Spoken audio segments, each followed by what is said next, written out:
Video ഇട്ടിട്ടില്ല. പക്ഷെ അവരെല്ലാരും അവൻ അറിഞ്ഞായിരുന്നു. ദുബായിൽ വെച്ച് ഈ സംഭവം അവക്ക് ഈ എന്തോ ഒരു സംഭവമായിട്ട് അവിടെ ഹോസ്പിറ്റലിൽ പോയായിരുന്നു. നിങ്ങൾക്ക് ആർക്കൊക്കെ ഇഷ്ടമാണ് എൻ്റെ സബിലുള്ളവർക്ക്? ചിലവർ ഇഷ്ടമില്ലാതെ കയറിയിട്ടുണ്ട്, എൻ്റെ സബ് ലീക്കാക്കാൻ വേണ്ടിയിട്ട് കയറിയിട്ടുണ്ട്. ഹായ് ഗൈസ്, നമസ്കാരം. എൻ്റെ പുതിയ വീഡിയോയിലോട്ട് നിങ്ങൾക്ക് എല്ലാവർക്കും സ്വാഗതം. പിന്നെ കുറേ പേര് വീഡിയോൻ്റെ താഴെ ഇട്ടൊരു കമൻറ്റ് ഞാൻ കണ്ടു, എൻ്റെ ലിപ്സ്റ്റിക് ഷെയ്ഡ് ചോദിച്ചിട്ട്. ഞാൻ ഇടുന്ന ലിപ്സ്റ്റിക് ഷെയ്ഡ് ഏതാണെന്ന് വെച്ചാൽ ഒന്നും രണ്ടും കളർ മിക്സ് ചെയ്തിടുന്നതുകൊണ്ട് തന്നെ എനിക്ക് അങ്ങനെ ഒരു പ്രത്യേക ഷെയ്ഡ് പറയാൻ പറ്റില്ല. ബട്ട് എൻ്റെ ഫേവറേറ്റ് ഷെയ്ഡാണ് മാർസിലെ ചോറസ് ഗേൾ എന്ന് പറയുന്ന ഷെയ്ഡ്. ഓക്കെ, എൻ്റെ ഷോർട്സ് ഞാൻ അപ്ലോഡ് ചെയ്തിട്ടുണ്ട്, വേണ്ടവർ പോയി നോക്കൂ. കാരണം പൊതുവേ ഞാൻ പോസിറ്റീവ് കമൻറ്റും നെഗറ്റീവ് കമൻറ്റുമാണ് റിപ്ലൈസ് കൊടുക്കുക. ഇതിനും കൂടെ റിപ്ലൈ കൊടുക്കണമല്ലോ, അതുകൊണ്ടാണ് ഞാൻ ഈ ഒരു സാധനം ഇട്ടത്. അപ്പോൾ അതൊക്കെ പോട്ടെ. ഇന്നത്തെ ദിവസം സോഷ്യൽ മീഡിയയിൽ ഏറ്റവും കൂടുതൽ ഡിസ്കഷനിൽ നിന്നിട്ടുള്ള ഒരു സാധനം എന്താണെന്ന് ചോദിച്ചിട്ടുണ്ടെങ്കിൽ, ഇവൻ റിയാക്ഷൻ വീഡിയോ ചെയ്യുന്ന വ്യക്തികൾ വരെ ഓരോരുത്തരും എടുത്ത് സംസാരിച്ച ഒരു സാധനമാണ് രേണു സുധി എന്ന് പറയുന്ന ആൾക്ക് ക്യാൻസർ ആണോ അല്ലയോ. ആൻഡ് ഇപ്പം കറൻ്റ്ലി സോഷ്യൽ മീഡിയയിൽ ഒരു ഓഡിയോ ലീക്ക് ആയിട്ടുണ്ട്. ഈ ഓഡിയോ ഫസ്റ്റ് ഇട്ടത് ഷെഫീന എന്ന് പറയുന്ന ഒരു യൂട്യൂബറാണ്. ആ ഓഡിയോയിൽ കൺവേ ചെയ്യുന്നത് എന്താണെന്ന് വെച്ചാൽ, രേണു സുധി എന്ന് പറയുന്ന ഒരു വ്യക്തി ബ്രസ്റ്റ് ക്യാൻസർ ഡയഗ്നോസ് ചെയ്തിട്ടുള്ള ആളാണ്, കറൻ്റ്ലി ട്രീറ്റ്മെൻറ്റ് എടുക്കുന്ന വ്യക്തിയാണ് എന്ന് പറഞ്ഞിട്ടാണ് ഒരു ഓഡിയോ പോകുന്നത്. അപ്പം അതിൻ്റെ സത്യാവസ്ഥയെ കുറിച്ച് എനിക്കറിയില്ല. പക്ഷേ ഞാൻ രണ്ട് പേഴ്സ്പെക്റ്റീവിൽ ആദ്യം തന്നെ ഈ വിഷയത്തെക്കുറിച്ച് സംസാരിക്കുകയാണ്. രേണു സുധിക്ക് അങ്ങനൊരു ആരോഗ്യപരമായ കണ്ടീഷൻ ഉണ്ടെങ്കിൽ ഒരിക്കലും രേണു എന്ന് പറയുന്ന ഒരു വ്യക്തിക്കോ അല്ലെങ്കിൽ ഈ ലോകത്തുള്ള ഒരു വ്യക്തിക്കും ഇങ്ങനൊരു കണ്ടീഷൻ വരണമെന്ന് ഒരിക്കലും ആഗ്രഹിക്കില്ല. എത്രയൊക്കെ രോഗങ്ങൾ ഈ ലോകത്തുണ്ടെങ്കിലും എല്ലാവരും ഒരുപോലെ പേടിക്കുന്ന, ഭയപ്പെടുന്ന ഒരു രോഗം ഏതാണെന്ന് ചോദിച്ചിട്ടുണ്ടെങ്കിൽ അത് ക്യാൻസർ തന്നെയാണ്. ഒരു സ്ത്രീയെ സംബന്ധിച്ച് ഏറ്റവും കൂടുതൽ വരാൻ ചാൻസ് ഉള്ളതാണ് ബ്രസ്റ്റ് ക്യാൻസറും യൂട്രസ് ക്യാൻസറും. അപ്പം അങ്ങനെ ഒരു കണ്ടീഷനിൽ കൂടിയാണ് രേണു സുധി പോകുന്നതെങ്കിൽ ആണെങ്കിൽ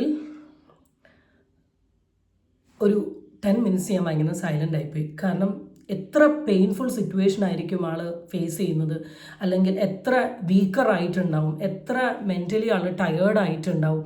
ആൻഡ് അതൊന്നും കാണിക്കാണ്ട് ഇങ്ങനൊരു ഫേസ് എന്തിനു വേണ്ടിയിട്ട് ഇവർ സോഷ്യൽ മീഡിയയിൽ കാണിച്ചു എന്നാണ് ഞാൻ ചോദിക്കുന്നത്. എന്നാൽ ഈ കേട്ടൊരു സ്വാധനം നുണയാണെങ്കിൽ, അസുഖം വരെ ഒരു വ്യക്തിക്കില്ലാത്തൊരസുഖം നുണയായിട്ട് ഒരു ഫേക്ക് ആയിട്ടുള്ള സ്റ്റോറിയാണ് ഓഡിയോ പോയിട്ടുള്ളതെങ്കിൽ, ആ ചെയ്ത ആൾക്കെതിരെയെങ്കിലും എൻ്റെ പൊന്നു രേണു സുധി നിങ്ങൾ കേസ് കൊടുക്കണമെന്നാണ് എനിക്ക് പറയാനുള്ളത്. കാരണം ചെറിയ രോഗങ്ങളൊന്നുമല്ല പറഞ്ഞിരിക്കുന്നത്. And at the same time ഒരു കാര്യം കൂടെ പറയാണ്. രേണു സുധി എന്ന് പറയുന്ന വ്യക്തി ആളുടെ പേഴ്സണൽ പ്രൊഫൈലിൽ വന്നു നിന്ന് വളരെ ക്ലിയർ ആയിട്ട് വിത്ത് മെഡിക്കൽ പ്രൂഫോട് കൂടി ഞാൻ ഒരു ക്യാൻസർ ഡയഗ്നോസ് ചെയ്തിട്ടുള്ള ഒരു വ്യക്തിയാണ് എന്ന് പറയാണ്ട് ഒരിക്കലും ഈ ഒരു സാധനം എനിക്ക് പേഴ്സണലി വിശ്വസിക്കാൻ പറ്റില്ല.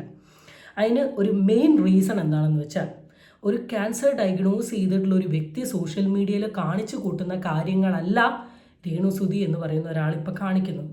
അതുകൊണ്ട് തന്നെ ഇത് ഇന്ന് സോഷ്യൽ മീഡിയയിൽ വലിയൊരു ടോപ്പിക് ആയതുകൊണ്ട് തന്നെ രേണു സുധിയുടെ റിപ്ലൈ കേട്ട് കഴിഞ്ഞതിന് ശേഷം മാത്രമേ ഇതിനെക്കുറിച്ച് പറയാൻ സാധിക്കും.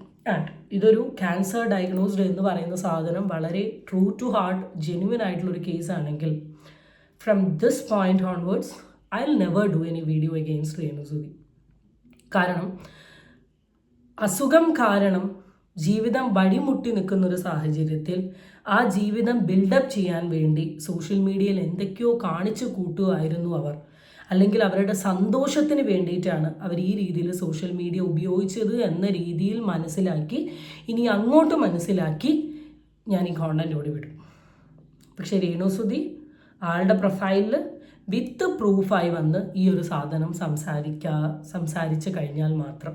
പക്ഷെ അപ്പോഴും ഞാൻ പറയുകയാണ്, സബ്സ്ക്രിപ്ഷനിൽ സ്വന്തം തുണി എക്സ്പോസ്ഡ് ആക്കി കാണിച്ച് പൈസ ഉണ്ടാക്കുന്നതിനോട് ഞാൻ അപ്പോഴും യോജിക്കില്ല, ഇനി അങ്ങോട്ട് യോജിക്കില്ല, അതിന് എന്ത് രോഗമാണെങ്കിലും. സോ അതാണ് ഇൻട്രോയിൽ എനിക്ക് പറയാനുള്ളത്. അപ്പം എൻ്റെ വീഡിയോയിലൂടെ നിങ്ങൾക്ക് എല്ലാവർക്കും സ്വാഗതം. ചാനൽ ഇഷ്ടപ്പെട്ടാൽ സബ്സ്ക്രൈബ് ചെയ്യാനും വീഡിയോ ഇഷ്ടപ്പെട്ടാൽ ലൈക്ക് ചെയ്യാനും അതിൻ്റെ കൂടെ അഭിപ്രായം കമൻറ്റിൽ കൂടെ രേഖപ്പെടുത്താനും നിങ്ങൾ ആരും മറക്കരുത്. So let's get into the video വീഡിയോ. നമ്മൾ ആദ്യം തന്നെ കേൾക്കാൻ പോകുന്നത് ആ ഓഡിയോ ആണ്. നമുക്ക് അതിൽ നിന്ന് തുടങ്ങാം. എന്താണ് കരിമലയില ട്രീറ്റ്മെന്റിന് ചേർന്ന്. അപ്പൊ എന്റെ ചേച്ചി അവിടെ വർക്ക് ചെയ്യുന്നു. അപ്പൊ അന്ന് ചെയ്യുന്ന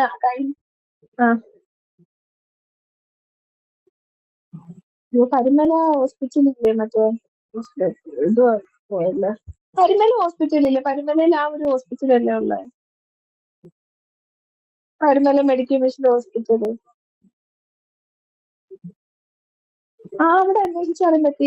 ഇത് ഒറിജിനൽ ഇതാണ്. അത് ദുബായിൽ വെച്ചിട്ട് പുള്ളിക്കാരി ഒരു ഇതിൽ ചെന്നപ്പോ അവിടെ വെച്ച് ഇതായിട്ടാണ് ഇവിടെ ട്രീറ്റ്മെന്റിന് വന്നത്. അവരൊക്കെ അറിഞ്ഞിട്ടുണ്ടോ? ഒരാഴ്ച ഇല്ല, ആരും വീഡിയോ ഇട്ടിട്ടില്ല. പക്ഷെ അവരെല്ലാരും അവൻ അറിഞ്ഞായിരുന്നു. ദുബായിൽ വെച്ച് ഈ സംഭവം അവർക്ക് ഈ എന്തോ ഒരു സംഭവമായിട്ട് അവിടെ ഹോസ്പിറ്റലിൽ പോയായിരുന്നു. അവിടുന്നാണ് പിന്നെ ഇവിടേക്ക് വന്ന് ഞാൻ ആ ചിത്താക്ക് മെസ്സേജ് ഇട്ടതിന്റെ തലേ ദിവസമായിരുന്നു പെറ്റ് സ്കാനിങ്ങിന് വേണ്ടിയിട്ട് വന്നത്. അന്നാണ് കൺഫേം ആയത്. അതാണ് ഞങ്ങൾക്ക് ആളിനെ ഇഷ്ടമല്ലായിരുന്നു. ഈ ഓഡിയോസ് കംപ്ലീറ്റ് കേൾക്കണമെങ്കിൽ നിങ്ങൾക്ക് ആളുടെ യൂട്യൂബ് ചാനലിൽ പോയി കേൾക്കാം. ഞാൻ അതിൽ മേജർ പാർട്ട് മാത്രമേ ഇടുന്നുള്ളൂ. ഇതിൽ ഈ പെൺകുട്ടി കൺവേ ചെയ്യുന്നത്, വോയിസിന് പെൺകുട്ടി കൺവേ ചെയ്യുന്നത് രേണുസുതിക്ക് ദുബായിൽ വെച്ച് ഈ ഒരു അസുഖം ഡയഗ്നോസ് ചെയ്യുന്നു. രേണുസുതി നാട്ടിൽ വന്നതിന് ശേഷം ഒരു പെർട്ടിക്കുലർ ഹോസ്പിറ്റലിൽ ട്രീറ്റ്മെന്റിന് പോയി. ആ പെർട്ടിക്കുലർ ഹോസ്പിറ്റലിൽ വർക്ക് ചെയ്യുന്നത് ഈ പെൺകുട്ടിയുടെ സിസ്റ്റർ ആയിരുന്നു. അവരെ കയ്യിൽ നിന്നാണ് ഈ പെൺകുട്ടി ഇൻഫർമേഷൻ അറിഞ്ഞത്. ലാസ്റ്റ് ഒക്കെ പറയുന്നുണ്ട് അവർക്കും ഇഷ്ടമല്ലായിരുന്നു. ഈ അസുഖമാണെന്ന് പറഞ്ഞ സമയത്താണ് അവർക്കെല്ലാം മനസ്സിലായേ എന്നൊരു സാധനമാണ് പറയുന്നത്. ഇത് ആരുടെ ഓഡിയോ, എന്ത് ഓഡിയോ, ഇതിൽ എത്രമാത്രം ജെന്യൂനിറ്റി ഉണ്ട്, സത്യമാണോ എന്നുള്ള കാര്യങ്ങളൊന്നും നമുക്കറിയില്ല. ഞാൻ നേരത്തെ പറഞ്ഞതുപോലെ തന്നെ ഞാൻ പറയുന്ന ഒരു കാര്യം, രേണുസുതി വന്ന് പറയട്ടെ, അതിനുശേഷം നമുക്ക് ഈ വിഷയവുമായി ബന്ധപ്പെട്ട് സംസാരിക്കാം എന്നുള്ളതാണ്. പക്ഷേ എനിക്കിവിടെ ചോദിക്കാനുള്ളൊരു കാര്യം, രേണു എന്ന് പറയുന്ന ഒരു വ്യക്തി എന്ത് കാര്യങ്ങളും സോഷ്യൽ മീഡിയയിൽ കൂടെ മാർക്കറ്റിംഗ് ചെയ്യുന്ന ഒരാളാണ്. ഞാൻ പേഴ്സണലി കണ്ടിട്ടുണ്ട്. ഇപ്പോൾ ഈവൻ രേണുവിന് കിട്ടുന്ന ഒരു മാല വരെ, ദുബായിൽ പോയി വരുമ്പോൾ കിട്ടുന്ന ഒരു മാല വരെ എനിക്ക് എൻ്റെ ബോയ് ഫ്രണ്ട് തന്നു എന്ന രീതിയിൽ സോഷ്യൽ മീഡിയയിൽ പറഞ്ഞ് ഒരു സ്പേസ് ഉണ്ടാക്കാൻ ശ്രമിക്കുന്ന ഒരു വ്യക്തിയാണ് ആര് എന്ന് പറയുന്നത്, ഈ രേണുസുതി എന്ന് പറയുന്ന ആൾ. അപ്പം അങ്ങനെയുള്ള രേണുസുതി ഏറ്റവും കൂടുതൽ സോഷ്യൽ മീഡിയയിൽ ആൾക്കാരെടുത്ത് പറയാനും അതുവഴി സഹതാപം കിട്ടാനും പറ്റുന്ന ഒരു സാധനമാണ് ഈ ഒരു അസുഖം എന്ന് പറയുന്നത്. അത് ഇനി സഹതാപത്തിന് പേരിൽ ഒന്നും അല്ലെങ്കിലും ഈ ഒരു ഒറ്റ കാര്യം രേണു സോഷ്യൽ മീഡിയയിൽ വന്ന് പറഞ്ഞിട്ടുണ്ടെങ്കിൽ രേണുവിൻ്റെ സപ്പോർട്ട് ഒറ്റയടിക്ക് റേസ് ചെയ്യുകയും ഒരാളും രേണുവിന് അഗെയിൻസ്റ്റ് ഒരു വാക്ക് പോലും പറയില്ല എന്നുള്ളത് 100% ഷുവർ ആയിട്ടുള്ള കാര്യമാണ്. എന്തുകൊണ്ട് രേണു ഇത് പറഞ്ഞില്ല എന്നുള്ളൊരു കാര്യമാണ് ഞാൻ ആലോചിക്കുന്നത്. ആൻഡ് രേണുവിനെ ഇത്രയും കാലം കണ്ടത് വെച്ച് ഞാൻ പറയുന്ന ഒരു കാര്യമാണെങ്കിൽ, ഇങ്ങനത്തെ കാര്യങ്ങൾ സോഷ്യൽ മീഡിയയിൽ വന്ന് പറയാൻ മടിയുള്ള ഒരു വ്യക്തിയല്ല രേണുസുതി. കാരണം രേണുസുതിൻ്റെ എല്ലാ കാര്യങ്ങളും ആൾ സോഷ്യൽ മീഡിയയിൽ കൂടെ വന്ന് പറയുന്ന ഒരാളാണ്. ആ രേണു എന്തിനാണ് ഈ ഒരു സാധനത്തിന് മടി കാണിക്കും എന്നുള്ളതും ഞാൻ എന്ന് പറയുന്ന ഒരു വ്യക്തിക്ക് ഒരിക്കലും വിശ്വസിക്കാൻ പറ്റുന്നില്ല. ആൻഡ് ഇതൊരിക്കലും ഒരു തെറ്റായിട്ടുള്ള ഒരു കാര്യമല്ല. ഒരു മനുഷ്യൻ്റെ ആരോഗ്യ കണ്ടീഷനിൽ എപ്പോഴാണ് വയ്യായിക വരിക, എപ്പോഴാണ് ഡൗൺ ആവുക എന്നുള്ള കാര്യം ഒരാൾക്കും പറയാൻ സാധിക്കില്ല. ഒരാൾക്കെന്ന് വെച്ചാൽ ഒരാൾക്കും പറയാൻ സാധിക്കാത്ത ഒരു സംഭവമാണ്. അപ്പം അതുപോലെ തന്നെ ഇവിടെ ഈ രേണുസുതി എന്ന് പറയുന്ന വ്യക്തിയുടെ ഈ ആരോഗ്യം വരുന്ന സമയത്ത് ഒരാളും അതിനെ ഒരു രീതിയിലും മോശമായിട്ട് ഇവിടെ സംസാരിക്കാൻ പോകുന്നില്ല. രേണുവിന് വളരെ ക്ലിയറായി സ്ട്രെയിറ്റ് ആയിട്ട് ഈ കാര്യം പറയാവുന്നതേ ഉള്ളൂ. ആൻഡ് ഇതേ സമയം ഞാൻ ചോദിക്കുകയാണ്, ഇങ്ങനൊരു ക്യാൻസർ രോഗിയായിട്ടുള്ള പേഷ്യൻറ്റിന് എങ്ങനെയാണ് സോഷ്യൽ മീഡിയയിൽ വന്ന് ഈ രീതിയിൽ കാര്യങ്ങൾ കാണിക്കാൻ പറ്റുന്നതെന്നാണ്. ഇപ്പം നമ്മുടെ നടൻ ഇന്നസെൻറ്റ്, പിന്നെ മമത, ഇവർക്കൊക്കെ ക്യാൻസർ ഡയഗ്നോസ് ചെയ്തിട്ടുള്ള വ്യക്തികളാണ്. അതിൽ നിന്ന് കം ഔട്ട് ചെയ്തിട്ടുള്ള വ്യക്തികളാണ്. ഇവരൊക്കെ ഇപ്പോഴും നമ്മൾ അക്സെപ്റ്റ് ചെയ്യുന്നത് ആ ഒരു കാര്യത്തെ എന്ത് ബ്രേവോട് കൂടിയാണ് എന്നാണ്. രേണുവിന് ശരിക്കും ഇങ്ങനൊരു അസുഖത്ത് കൂടെ രേണു കടന്നിട്ടുണ്ടെങ്കിൽ ഹാർട്ട്സ് ഓഫ് ടു രേണു. അത് സത്യസന്ധമാണെങ്കിൽ ഞാൻ പറയാം ഹാർട്ട്സ് ഓഫ് ടു രേണു. കാരണം ഞാൻ ഇങ്ങനൊരു അസുഖത്തിൽ കൂടെ പോവുകയാണ് എന്നുള്ളത് മനസ്സിലാക്കിയിട്ടും സ്റ്റിൽ സ്ട്രോങ് ആയി, ബോൾഡായി, ആക്റ്റീവായി സോഷ്യൽ മീഡിയയിൽ നിൽക്കുന്നുണ്ടെങ്കിൽ ശരിക്കും നമ്മളിങ്ങനെ സല്യൂട്ട് കൊടുക്കേണ്ട ഒരു മനക്കെട്ടി രേണുസുതി എന്ന് പറയുന്നൊരു വ്യക്തിക്ക് ഉണ്ട് എന്ന് പറയേണ്ടിയിരിക്കുന്നു. പക്ഷേ തെളിയാത്തിടത്തോളം കാലം ഇതൊരു സ്ക്രീൻഷോട്ട് എന്ന രീതിയിൽ അവിടെ സോഷ്യൽ മീഡിയയിൽ കടക്കും എന്നാണ് എനിക്ക് പറയാനുള്ളത്. എന്നാൽ ഇന്ന് രേണു ഇൻസ്റ്റാഗ്രാമിൽ ഒരു പോസ്റ്റ് ഇട്ടു. ആ പോസ്റ്റ് ഞാൻ ഈ സൈഡ് കൊടുക്കാം. 5 മിനിറ്റ് കഴിഞ്ഞപ്പോൾ ആ പോസ്റ്റ് മാറ്റിയിട്ടുണ്ട്. ഇതാണ് post. I am a fighter. അത് സമയമാകുമ്പോൾ എന്നെ മനസ്സിലാക്കാത്തവർ മനസ്സിലാക്കും. ഇതാണ് രേണു ഇട്ടത്. ഞാനൊരു ഫൈറ്ററാണ്. ഒരു ടൈം ആവുമ്പോൾ എന്നെ മനസ്സിലാക്കാത്തവർ മനസ്സിലാക്കും. അപ്പോൾ രേണു ഇതാണ് കൺവേ ചെയ്തത്. പക്ഷേ കുറച്ച് മണിക്കൂർ കഴിഞ്ഞ് നോക്കുമ്പം ഇതേ സെയിം പോസ്റ്റിൻ്റെ താഴെ രേണു ഒരു ഹാർട്ട് ഇട്ടത് ഞാൻ കാണുകയും ചെയ്തു. ഒരു ഹാർട്ട് ഇട്ട്. അപ്പം എനിക്ക് ഇൻഡയറക്ട്ലി തോന്നിയ ഒരു സാധനമാണ്, ഇങ്ങനൊരു സാധനം രേണു ഇട്ടിരുന്നെങ്കിൽ ഇന്ന് രേണുവിൻ്റെ കമൻറ്റ് ബോക്സിൽ വരാൻ പോകുന്ന കമൻറ്റ് ഫുള്ള് രേണു ഡയഗ്നോസ്ഡ് ആണോ എന്ന് ചോദിച്ചിട്ടുള്ള ഒരു സാധനമായിരിക്കാം. ചിലപ്പോൾ അത് പേടിച്ചാണോ രേണു കമൻറ്റ് മാറ്റിയെന്ന് എനിക്കറിയില്ല. പക്ഷേ അതിൻ്റെ താഴെ വന്ന ഒരു കമൻറ്റ് ഉണ്ട്. ഒരാളിട്ട കമൻറ്റ് രേണു കൊടുത്തൊരു റിപ്ലൈ. യെസ്, കമൻറ്റ് ഇതാണ്: yes you are A fighter.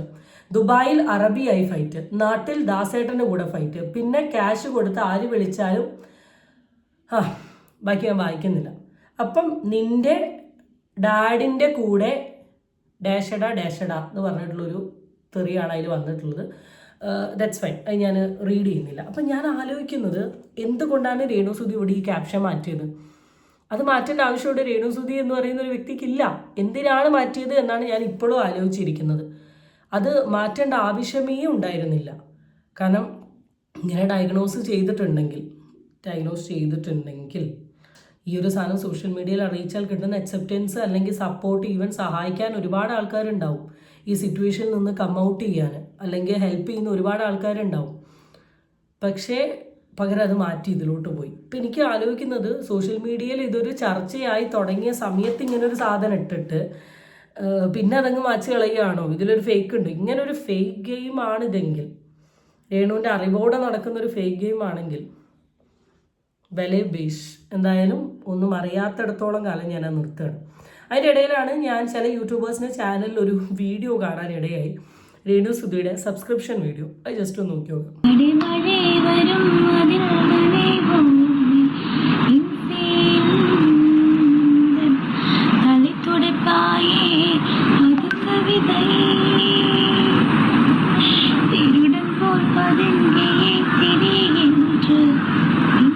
നിങ്ങളൊക്കെ എന്നെ ഇഷ്ടമുള്ളവരാണോ ഇതിനകത്തുള്ളത്? എന്നെ ഇഷ്ടമുള്ളവരൊന്ന് ഇഷ്ടമാണെന്ന് പറഞ്ഞാൽ, ഇഷ്ടമില്ലാത്തൊരു ഇഷ്ടമില്ലാത്ത നിങ്ങൾക്ക് ആർക്കൊക്കെ ഇഷ്ടമാണ് എൻ്റെ സബിലുള്ളവർക്ക്? ചിലവർ ഇഷ്ടമില്ലാതെ കയറിയിട്ടുണ്ട്, എൻ്റെ സബ് ലീക്കാക്കാൻ വേണ്ടിയിട്ട് കയറിയിട്ടുണ്ട്. Thank you.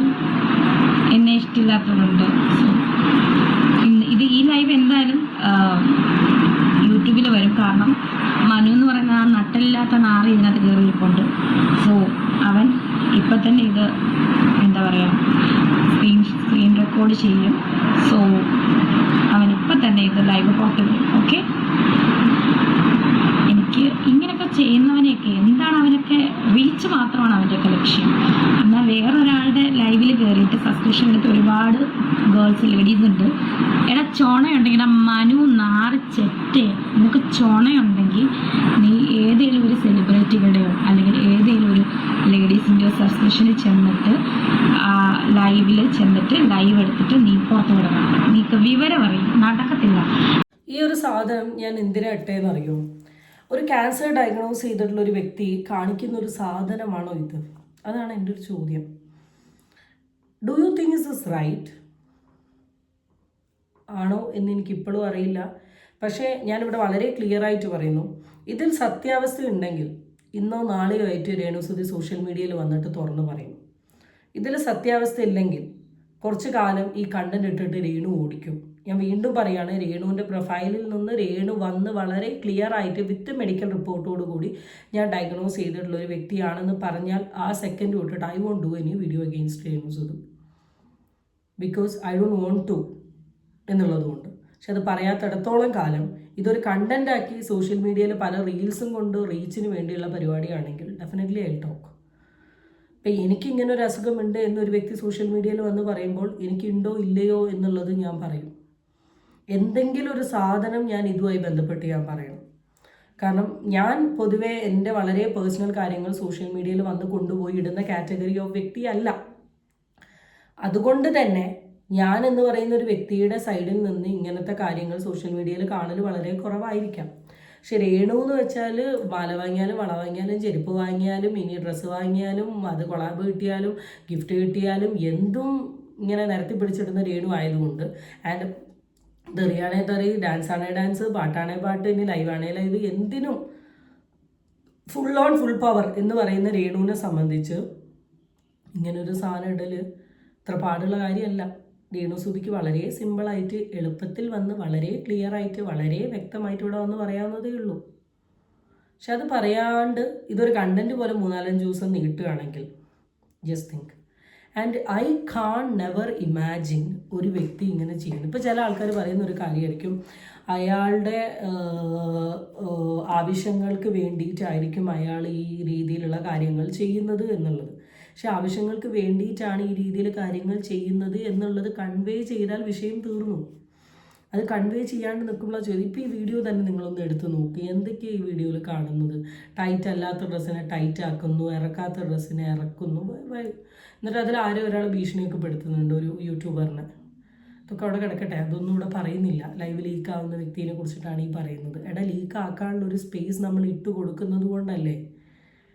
എനിക്കിപ്പോഴും തിങ്ക് ചെയ്യാൻ പറ്റുന്നില്ല, ഇങ്ങനെ ഡയഗ്നോസ് ചെയ്തൊരു വ്യക്തി ഇങ്ങനത്തെ ഒക്കെ സാധനം ലൈവിൽ ഇത് പൈസ ഉണ്ടാക്കാനാണെങ്കിലും രേണുവിനാണോ പൈസ ഉണ്ടാക്കാൻ? ഷോർട്ട് ഫിലിംസ്, രേണുവിൻ്റെ കൂടെ റീൽസ്, രേണുവിൻ്റെ കൂടെ ഫോട്ടോഗ്രാഫി എന്നൊക്കെ പറഞ്ഞാൽ എത്ര ടീമുണ്ട്.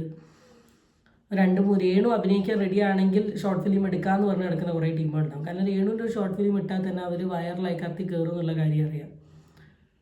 ആ രേണു എനിക്കറിയില്ല, എനിക്ക് ഒട്ടുമേ യോജിക്കാൻ പറ്റുന്നില്ല. രേണുവിൻ്റെ അക്കൗണ്ടിൽ കുറേ വീഡിയോസ് കാര്യങ്ങൾ ഇന്ന് വന്നിട്ടുണ്ട്, ഈ സൈഡിൽ കൂടെ കൊടുക്കാം. രേണു ഒരു മൈക്കിൾ ജാക്സൻ്റെ ഒരു ഫോട്ടോ ഇട്ട സമയത്ത് അതിൽ വന്ന കമൻറ്റിന് രേണു റിയാക്ട് ചെയ്യുന്ന സാധനങ്ങൾ വന്നിട്ടുണ്ട്. എനിക്കിതൊന്നും എടുത്ത് റിയാക്ട് ചെയ്യണ്ട. ഈ വീഡിയോ ഞാൻ അവസാനിപ്പിക്കുന്നതും തുടങ്ങിയതും ഒരേ ഒരു ചോദ്യത്തിലാണ്. രേണു ഡയഗ്നോസ്ഡ് ആണെങ്കിൽ രേണുസുതി വരട്ടെ, സംസാരിക്കട്ടെ, അതിനുശേഷം ബാക്കിയുള്ള കാര്യം പറയാം. ഇന്ന് തൊട്ട് അങ്ങോട്ട് ഒരു 24 hours I am not giving എന്നല്ല, I am waiting for Renu's reply.